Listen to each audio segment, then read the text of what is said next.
Good day mga ka-idol! Update tayo sa PBA at sa Gilas Pilipinas na kung saan naglaban nga ngayon ang Gilas Pilipinas kontra sa Chinese Taipei. Sa score na 106-53 ay nanalo ang Gilas Pilipinas at talagang nilampaso nila ang Chinese Taipei dahil sa lalaki nga ng Gilas Pilipinas at ang liliit ng Chinese Taipei at the same time napakabata pa ng Chinese Taipei para makatapat ang Gilas na Pilipinas na kung saan pawang mga veterano ang nasa lineup nito, kaya inaasahan sa susunod na window sa November makakatapat na nila ang New Zealand.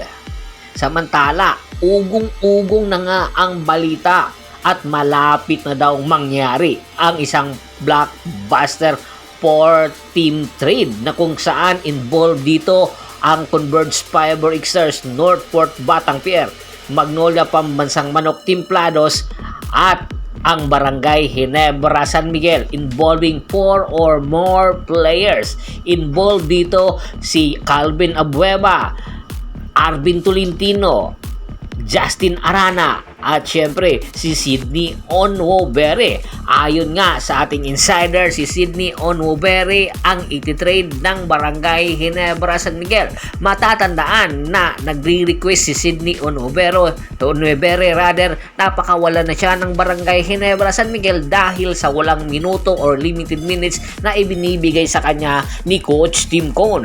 Matatandaan nakuha nga si Sydney Onwobere sa trade via Northport Batangpier. At ngayon, ang Northport Batangpier naman, kayang-kaya daw pakawalan si Arvin Tolentino papunta sa Magnolia Pambansang Manok Timplados. At ayon nga sa ating kuliglig at sa ating insider, si Arvin Tolentino ang kailangan ngayon ng Magnolia Pambansang Manok Timplados para bumuo ng isang bigat na lineup sa Magnolia dahil nga sa kakulangan nito sa outside shooting at the same time big man na meron shot blocking ability. Sa ganda nga ng inilaro ni Arvin Tolentino sa nakaraan Commissioner's Cup, kaya marami interesadong mga kupunan ang kumukuha sa kanya. Isa na nga dito ang Magnolia Pambansang Manok Timplados na malaki ang posibilidad na magiging destinasyon niya sa mga susunod na araw.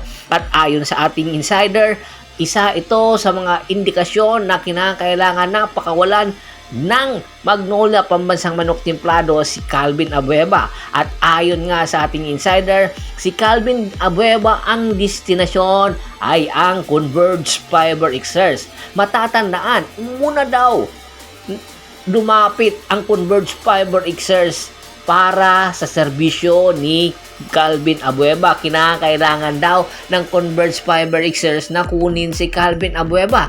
Alam naman natin na si Calvin Abueva, bataan ito ni Governor Pineda. Kaya naman, si Governor Pineda, isa ito sa mga nagdadala or humahawak sa Converge Fiber Xers. Kaya hindi katakataka na interesado itong kunin si Calvin Abueva para makakuha or pangunahan ang Converge Fiber Xers. Pagkatapos daw pakawalan ng Magnolia Pambansang Manok Timplados si Calvin Abueva papunta sa Converge Fiber Xers, ay ibibigay naman ng Converge Fiber Xers ang kanilang big man na si Justin Arana. Ito daw ang ibibigay nila papunta sa Northport Batangpier.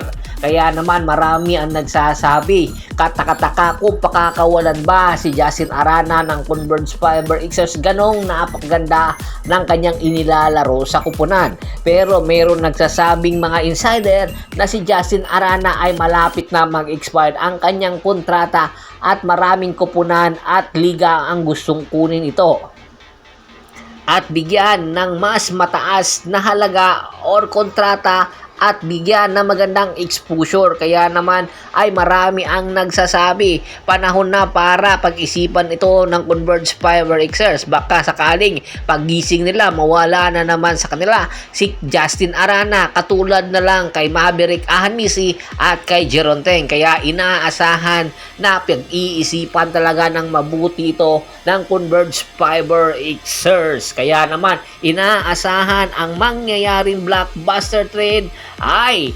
papunta ang magagandang players sa bawat kupunan except sa Northport Batangpier dahil makukuha ng Northport Batangpier ay si Sydney Onhovere.